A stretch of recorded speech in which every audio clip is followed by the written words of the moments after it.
Hello everyone, and it's great to have you back. We appreciate your presence with us today. An intriguing tale awaits your attention. Let us commence. My name is James, and what I'm about to share is an experience I never imagined I would encounter in my own marriage. It's often said that trust serves as the cornerstone of any relationship. Let's just say I learned through experience what occurs when that trust is challenged. I have always thought that my wife and I shared a mutual understanding regarding our aspirations and the path ahead. Even the home we inhabited, one day I came across something that utterly dismantled that conviction. I adopted a different strategy and imparted a lesson that neither of us would forget, but not in the way you might anticipate. Prepare yourself for a tale that unfolds when you discover the truth about the one you cherish. Perhaps it wasn't as truthful as you believed. You see, a month ago, I would have confidently shared that my wife Linda and I enjoyed a strong and joyful marriage. We had shared 5 years together, experiencing the typical highs and lows of a relationship, yet overall our time together was positive. Everything in our life seemed perfectly ordinary and in its rightful place. We resided in a stunning 2-story home. Nothing too extravagant, yet cozy enough to evoke a sense of home. From the very beginning, I assumed we were renting it from some faceless landlord, just another ordinary aspect of life. Linda always took care of the payments, and I never gave it a second thought. It was logical she managed the finances with a skill that inspired my complete trust.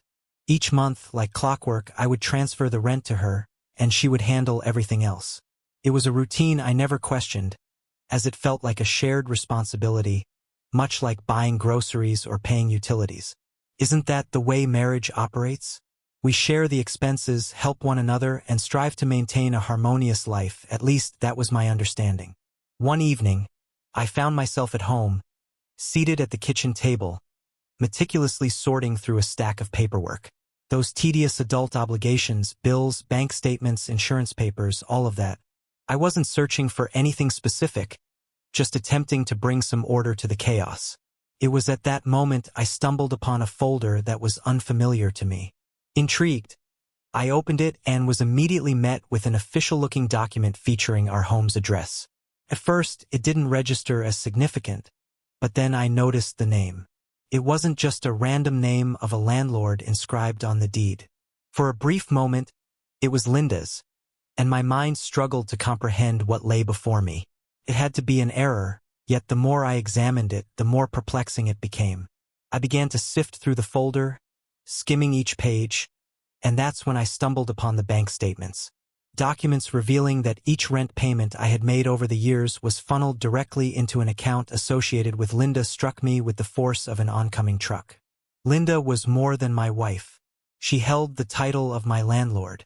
I found myself fixed on the paper, my fingers clutching the edges with an intensity that felt almost desperate. The woman I had entrusted with my entire being, Linda, had been deceiving me for years. She was gathering every dollar while I withdrew from our shared income to fill her separate account. And she never uttered a word. It wasn't even about the money. If she had been upfront from the start about owning the house, I wouldn't have minded. We could have figured something out like a normal couple, but that was the issue. She decided to leave me uninformed, she observed as I signed those rent checks, never once saying, "James, you don't need to pay this. The house is already ours." No, instead she allowed me to think we were tenants, and she acted as if she were just as unaware as I was that it struck me with more intensity than any disagreement we had ever faced. This was a decision she made to conceal the truth from me. If she could fabricate something so significant, what else had she been dishonest about? At that moment, a transformation occurred within me. I refused to erupt, shout, or hurl objects. That's not the way to confront betrayal if she chose to engage in this game. I intended to alter the guidelines. I remained silent with Linda that evening, sharing a meal while she recounted her day, nodding at appropriate intervals. Yet, beneath the surface, I was already planning my next move for the following morning. I was headed straight to a lawyer. If she believed she could manipulate the situation, she was mistaken. I refused to be naive any longer. The next day, I entered the law office and laid everything bare before the lawyer. He listened intently, nodding as he perused the documents I had provided. When he finally met my gaze, His expression revealed no shock. He had encountered situations like this before. You have a case. He stated clearly that because you reside in a community property state, you have a legal entitlement to claim a portion of the house. It is irrelevant that it is solely in her name.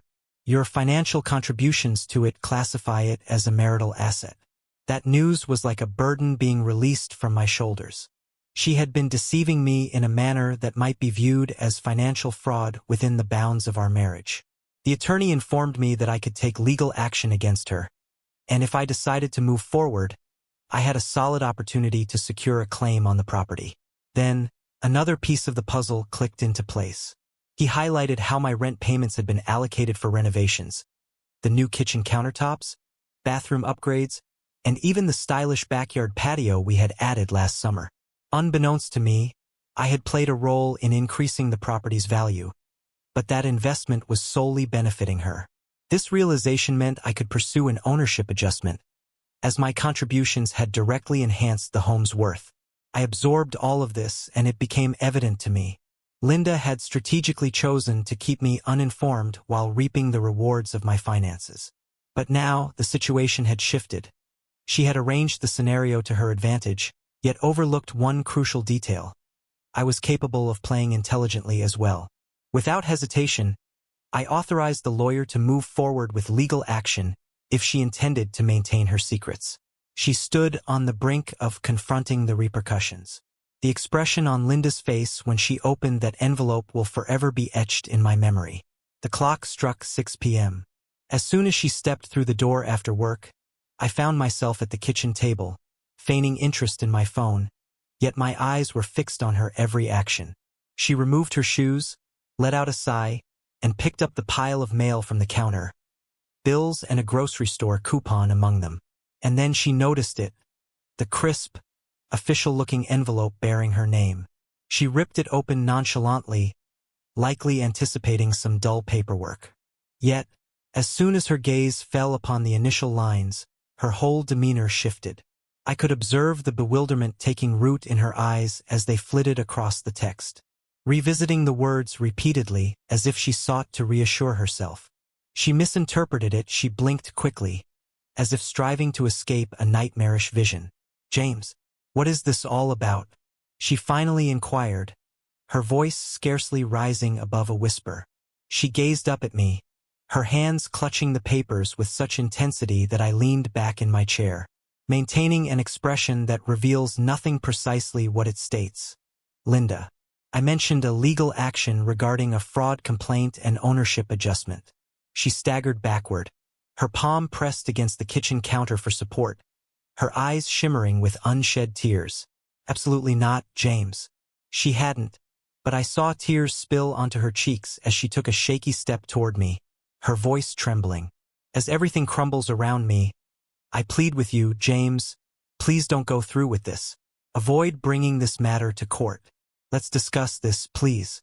She wasn't upset. She was open and receptive. Her fear only fueled my anger, as I was determined to impart a lesson that would linger in her memory for a long time. I crossed my arms and let out a sharp breath. "What is it about Linda? What made you feel the need to deceive me?" She wiped her face with her sleeve, attempting to regain her composure. She hesitated before responding. She merely shook her head, her breath catching in her throat. It was at that moment I understood her feelings ran deeper than mere frustration over the lawsuit. She was on the verge of revealing something surprising. Pulling out a chair, she settled across from me, her hands shaking as she placed the papers on the table. For a few moments, she fixed her gaze on them before finally breaking the silence. "I never meant to hurt you," she said, her voice barely above a whisper. "I swear, James, I never did." I didn't respond. I remained patient, hoping she would provide an explanation. I was eager to hear her reasoning, and if it turned out to be yet another excuse, I was curious to see just how far she would go to justify her actions. She swallowed hard. "I received the house before we tied the knot. It belonged to my mom, and after she passed away, it was entrusted to me. It belonged to me, James, something that was solely mine."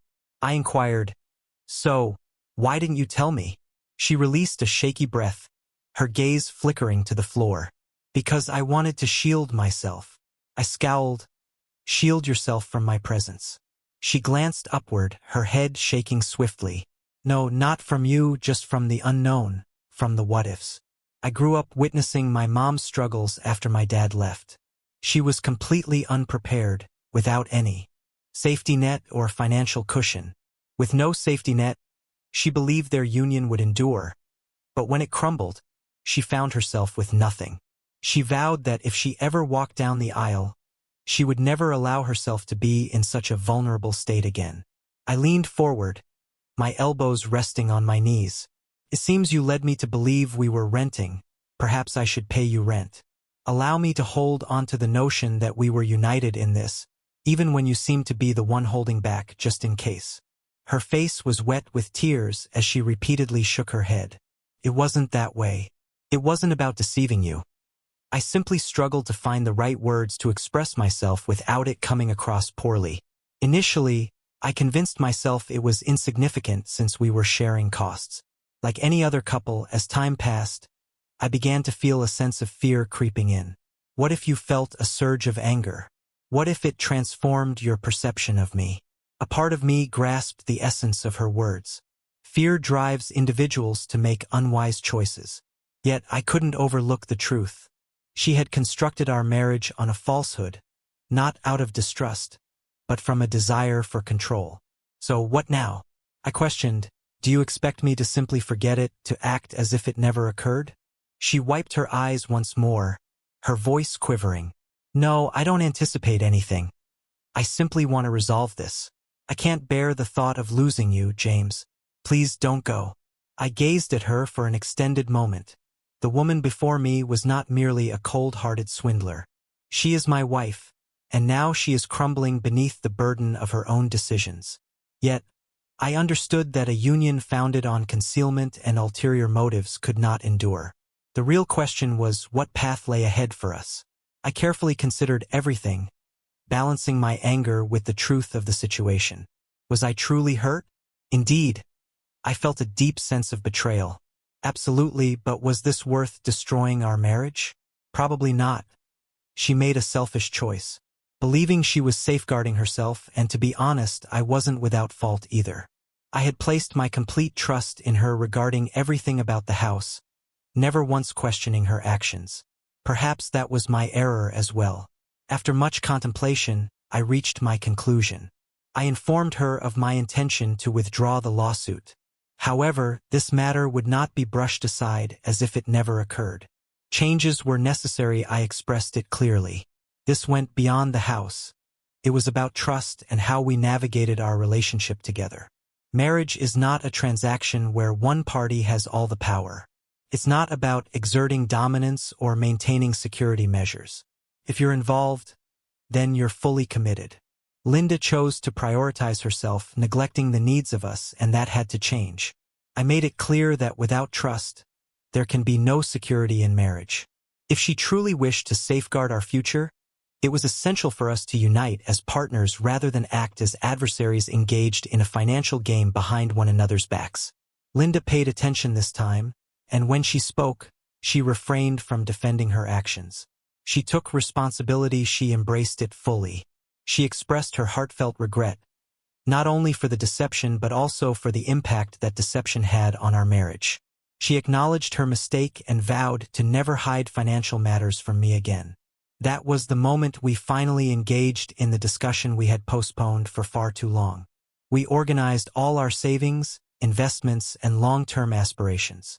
No more uncertainty, no more facades, and above all, no more rent from that moment onward. The house transformed into our sanctuary.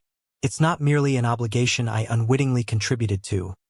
We have come to a mutual understanding that all financial decisions, whether significant or minor, will henceforth be made collaboratively. All accounts are now transparent, all agreements must be voiced clearly. We established a collaborative financial plan that ensured we were both aware of the allocation of our funds. However, the reality is that following all that transpired, including the legal proceedings and the difficult discussions, I came to an important realization. Indeed, I imparted a lesson to her, but truthfully, I gained one as well. Marriage is not about hiding things from one another. Regardless of how valid you believe your justifications to be, the focus shouldn't be on outdoing one another or creating hidden safeguards at your partner's expense.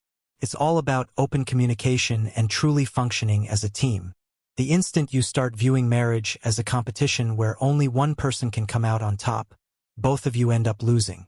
By the end of it, the tension that had lingered between us for days finally shattered. We found ourselves laughing at the absurdity of it all, how something so straightforward, something that could have been settled with a sincere conversation, had almost escalated into a legal dispute. It wasn't flawless. I won't claim that trust can be effortlessly regained in an instant. However, our readiness to rebuild is what truly counts. Well, that's the tale I've got to share. Discovering that my wife was also my landlady was a twist I never saw coming. Yet, the real story lies in how we addressed the challenges and emerged even more resilient together. If you found the story engaging, please take a moment to click that like button and share your thoughts in the comments. I truly appreciate hearing your feedback.